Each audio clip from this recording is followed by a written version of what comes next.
Hello guys, আবারও একটা খুব মজার ভিডিও নিয়ে চলে আসলাম। মন্দিরে বেরিয়েছি, শ্রাবণ মাস শেষ হতে যাই, তাই চলে আসলাম। গণেশজির দর্শন করে এবার শিব ঠাকুরের কাছে চলে আসলাম। শিব ঠাকুরের মাথায় জল ঢাললাম। কি সুন্দর করে আজকে শিব ঠাকুরকে সাজিয়েছে। আমি যেখানে জল ঢেলেছি দেখাচ্ছি, চলে এসো। এদিকে তো বেলপাতা সব গনে গনে রাখছে, শিব ঠাকুরের মাথায় চড়াবে 108 বেলপাতা, তাই সব লোক সবাই বেলপাতা গুনছে। তো চলে এসো আর একটু। আমি যেই শিব ঠাকুরের ছোটো মতো একটা শিব ঠাকুর, সেখানে জল ঢেলেছি, সেখানেই আজকে জল ঢালতে দিচ্ছে। এখানে শিব ঠাকুর সাজানো হয়ে গেছে বড়টা। কত কলসি রাখা আছে, এখান থেকে যে যার মতো কলসি নিয়ে এই যে শিব ঠাকুরের মাথায় জল ঢেলে নাও। এই কত কলসি রাখা আছে। আর যেখানে বড় শিবলিঙ্গ, সেখানে কি সুন্দর করে ফুল দিয়ে সাজিয়েছে, আমি তো দেখালাম। কত কলসি, যে আসছে এই কলসি নিয়ে জল ঢালছে, আবার রেখে দিয়ে চলে যাচ্ছে। আমিও জল ঢেলে নিলাম। এবার চলে এসো, আমি নন্দীর সাথে তোমাদের নন্দীর কাছে নিয়ে আসলাম। কি বড় নন্দী, পিতলের নন্দী। মনস্কামনা পূর্ণ করার জন্য কানে কানে বলে দিল নন্দী, ভগবান শুনেও নিল। ঠিক আছে, এবার দর্শন করে চলে আসছি বাইরের দিকে। শিব ঠাকুরের এটা হচ্ছে মন্দির, আমাদের শিব মন্দির।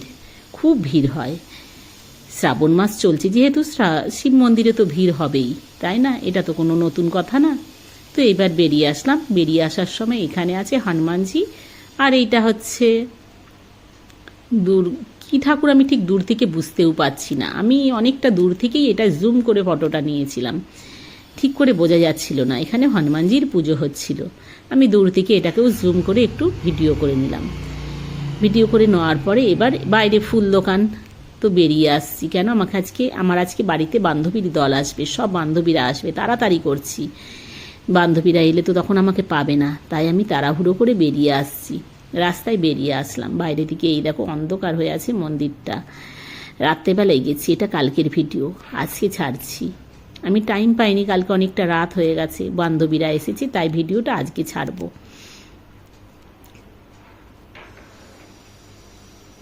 দেখো আমি চলে আসলাম বাড়িতে, বান্ধবীরা অপেক্ষা করছে, আমিও তাড়াহুড়ো করছি। দেরি করলে চলবে না ভাই, তারপরে তো আমার সাথে ঝগড়া লেগে যাবে আমার বান্ধবীরা। কিরে এত দেরি করলি কেন? চলে এলাম বাড়িতে, আজকে ধোসার পার্টি।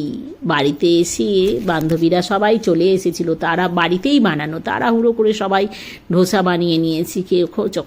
মানে যখন বানিয়েছি তোমাদেরকে দেখাতে পারলাম না, খুব ব্যস্ত ছিলাম। কেন, বাইরে এত টাইম লস করে এসেছি, আর কি করে তোমাদেরকে দেখাবো, কিন্তু খাওয়াটা তো দেখাবোই। সবাই একসাথে বসেছি ধোসা নিয়ে, ধোসায় সাম্বার আর চাটনি। ওয়াও কি টেস্টি, মুখ দিয়ে জল এসে যাচ্ছে। সবাইকে জিজ্ঞাসা করছি, আরে ভাই রিভিউ দাও, কিরম হয়েছে বলো।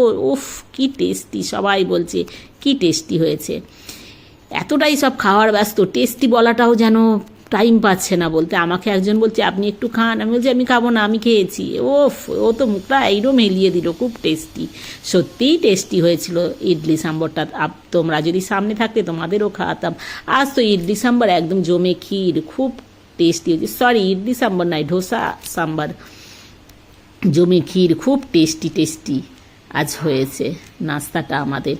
আমার ভিডিওটা কেমন হয়েছে একটু মন থেকে